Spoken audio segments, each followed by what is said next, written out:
Welcome to an audiobook entitled Parish Management and Operations. The Buck Stops Here. Narrated by Catholic author Michael Brinda. We hope you enjoy the segment and find it useful in your ministerial work. Chapter 61. Hiring. You just never know. We start with the topic of hiring, and let us specifically start here. Nobody knew with any certainty, much less absolute certainty, that Abraham Lincoln would become a great president of the United States, including Lincoln himself. Given his record, how could anyone know this, and for that matter, how could even he? There were a great many people in his own cabinet team, influential and powerful people, who were opposing him and were certain Lincoln would fail as president. Indeed, they were strategizing for his failure. On top of all this internal contention, add his former and new political adversaries waiting in the wings to defeat him in the next election. And why didn't Lincoln, this self-trained country bumpkin lawyer, initially inspire hiring confidence? Let's look at some pertinent history, especially the 12-year run-up before he was elected president. 1832, lost job, defeated for state legislature. 1833, failed in business. 1835, his sweetheart died. 1836, he had a nervous breakdown. 1838, defeated for Speaker of the House. 1843, defeated for nomination for Congress. 1848, lost renomination after being elected to Congress. 1849, rejected for land officer. 1854, defeated for U.S. Senate. 1856, defeated for nomination for vice president. 1858, again defeated for U.S. Senate. Finally, 1860, elected President of the United States. Or let us consider another fellow. At age 5, his father died. At age 16, he quit school. At age 17, he had already lost 4 jobs. Between ages 18 and 22, he was a railroad conductor and failed. He joined the army and washed out. He applied for law school and was rejected. He became an insurance salesman and failed. At age 20, his wife left him. He became a cook and a dishwasher in a small cafe. At age 65, he retired. He decided to commit suicide because he had failed so much, but he realized there was still one thing he could do better than anyone: cooking. He borrowed $87, bought and fried up chicken using his recipe, went door to door to sell his chicken in Kentucky. At age 88, Colonel Sanders, founder of the Kentucky Fried Chicken operation, was a billionaire. Oh, and finally we have one solitary life. He was born in an obscure village, a child of a peasant woman. He worked in a carpenter shop until he was 30. Then he became an itinerant preacher. He never wrote a book. He never held an office. He never did one thing that usually accompanies greatness. He had no credentials but himself. While still a young man, public opinion turned against him. His friends ran away. One denied him. He went through the mockery of a trial. He was nailed to a cross between 2 thieves. His executioners gambled for his only piece of property, his coat. He was laid in a borrowed grave. 19 wide centuries have come and gone, now 20. Today he is the centerpiece of the human race. All the armies that ever marched, all the navies that ever sailed, all the parliaments and governments that ever sat, and all the kings that ever reigned put together, have not affected the life of man upon this earth as powerfully as that one solitary life. All of the above is meant to instill a bedrock point in you about hiring. You just never know for sure what you are getting. The can't miss hire with the perfect resume will fail, and the I don't think he's going to make it to the end of the month hire might one day become your boss. You just never know. As such, number one, prejudge no one. And number two, you must be willing to correct your mistakes in hiring, because as sure as you are listening to this, there will be hiring mistakes to correct. Maybe you did not make the hiring mistake in the first place, but fixing the mistake landed on your watch. Chapter 62, The Primary Hiring Foundational Principle. What else about hiring can be drawn from the "you just never know for sure what you are getting" observation from the previous chapter? Precisely this. You may not know for an absolute certainty what you are getting when you hire someone, but you better also have in your pocket some strategy or formula to increase your odds of hiring superior personnel.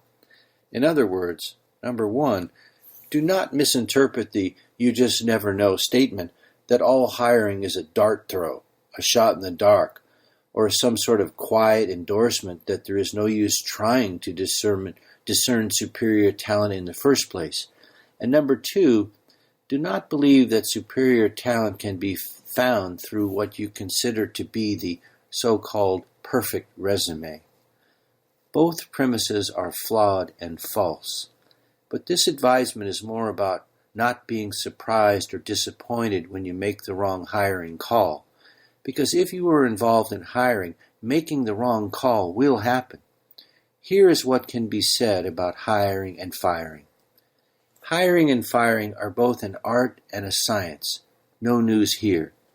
But all things being equal, anyone can learn and apply the science of applicable labor law, terms and conditions of employment, follow all diocesan-related employment policies, write a help-wanted job posting, etc. But the art part of hiring is much different, vastly different. How so? Memorize this, a quote from Steve Jobs. A players hire A players. B players hire C players.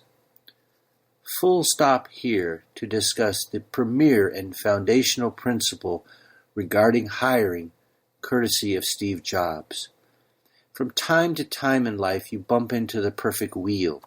When that happens, do not reinvent the wheel. Simply embrace the wheel you have been gifted to receive.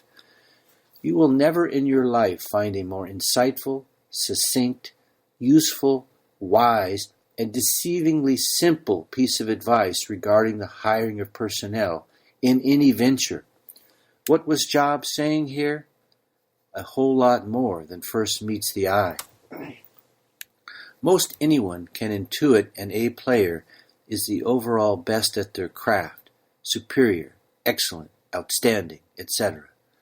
Since this definition is intuitive, nothing new here. But Jobs is also implicitly saying that B through F players must necessarily and by definition fall somewhere below A players on the job performance scale. Fine. This point is also intuitively obvious to most casual observers. But is that it?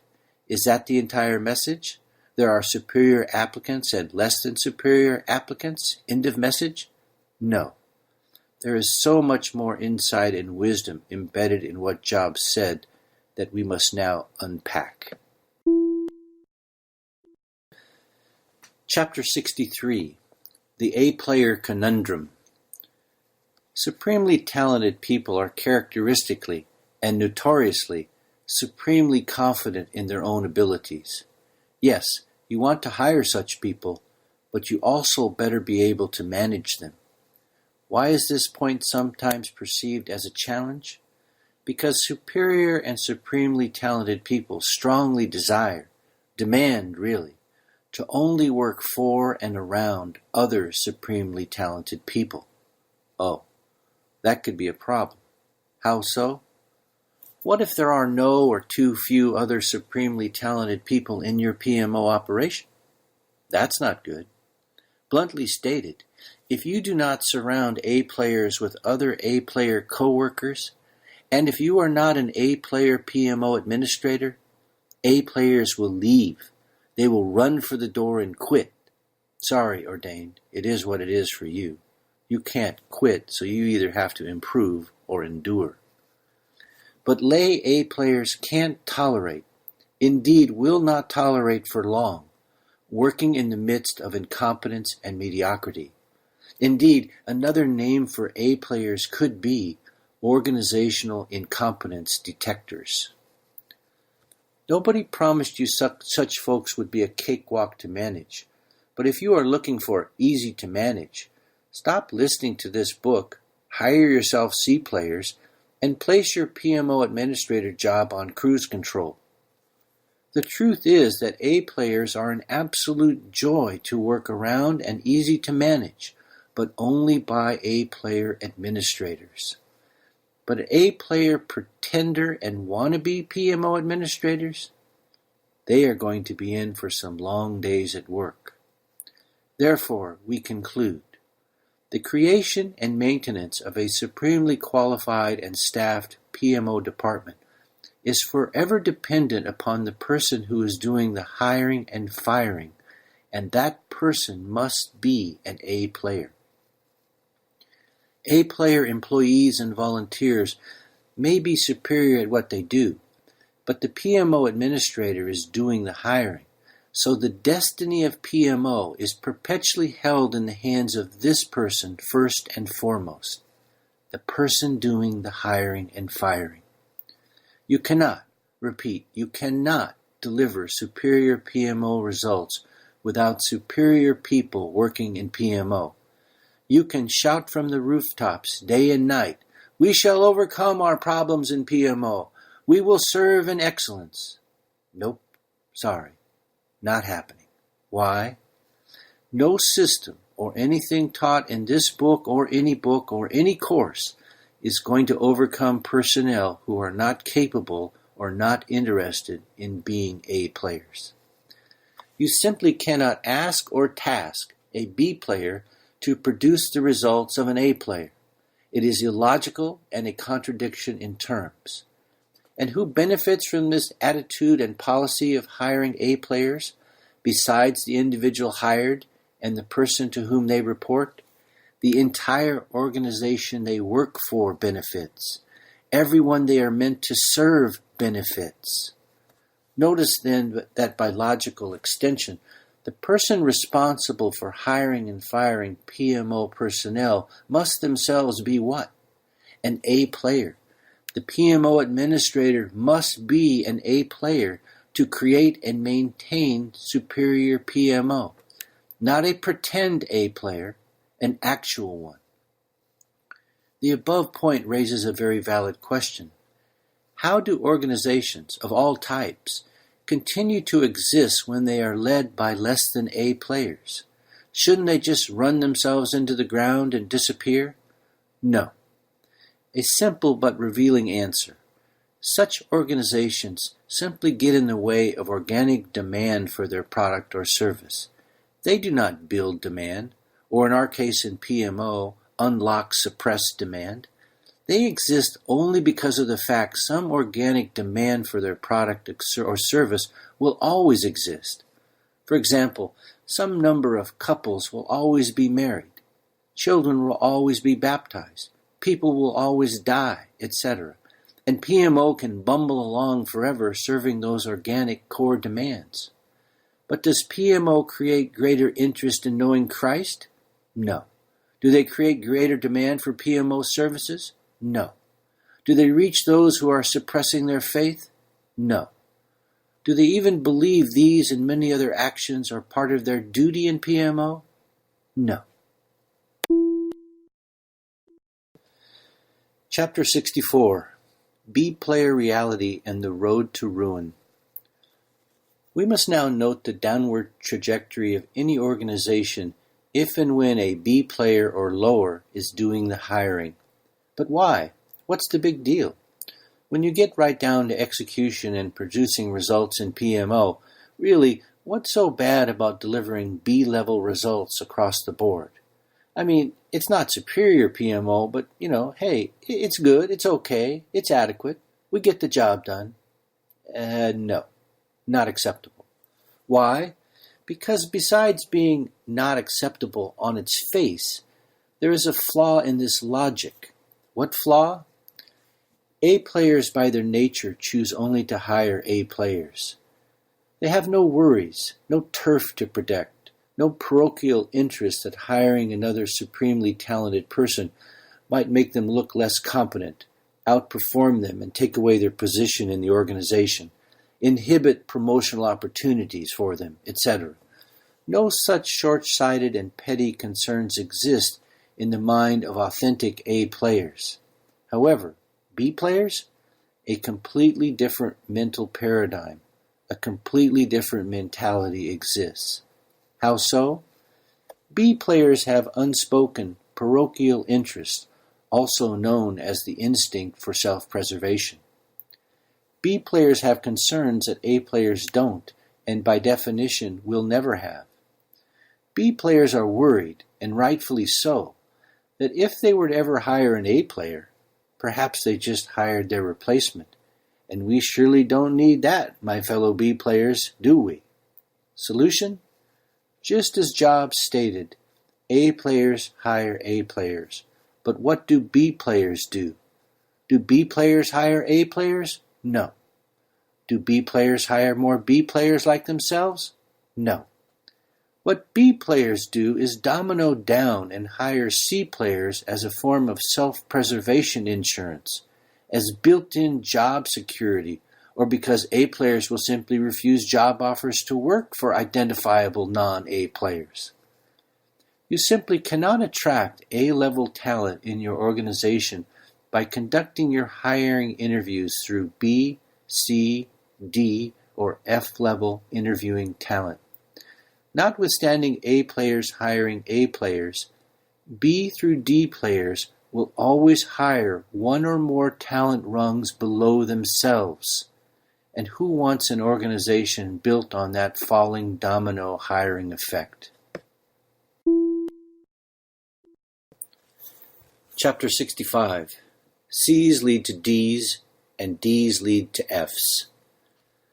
Let us expand on the reason why some PMO came to be in terrible shape, by considering what happens to PMO when the PMO administrator is a C player. That's right, you guessed it. C players hire D players for the same reasons B players hire C players. In PMO performance and results terms, this is a death spiral. Why? Because D players, try as they might, and remember, we make no comments here whatsoever that such folks are bad people and so forth. Such folks simply cannot deliver in job performance and results what they do not own in job skill, attitude, temperament, talent, etc. One cannot give what one does not have. A quote from LeBron James. You look at Fortune 500 companies and you look at great CEOs. They don't go hire a CFO that's considered 50th on the chain. They go hire the number one guy. It's like they all go hire the best guys because, listen, they know those guys are going to help them be successful. End quote. Mediocrity is perceived as excellence when seen through the eyes of mediocre performers. If you want to condemn your PMO operations to perpetual mediocrity, just hire B or C or D players, and mediocrity, or worse, is guaranteed to take root and flourish. Therefore, the point right now is to focus on how to detect A-player applicants. Specifically, if you do not know what questions to ask during an interview, and how to properly value and weigh the answers you receive, you will never master the art of discovering and hiring A players. Instead, you will incur a communication disconnect during your interviews and ultimately make a B through F player hiring mistake. More on this point follows. Given the above, it appears we might have a conundrum, multiple dilemmas on our hands as an A-player PMO administrator charged with hiring PMO personnel. First, we may not be able to locate, interview, or afford to pay anyone we consider to be an A-player. Second, we may have inherited PMO personnel, long-standing personnel, who are B, C, D, and F players. Now what? Are we condemned to mediocrity? Yes, if you allow it to continue. No, if you turn things around. How do we do this? Keep listening. We hope you enjoyed the program and will join us back for another show on WCAT Radio. This is Sebastian Mahfood. Good day.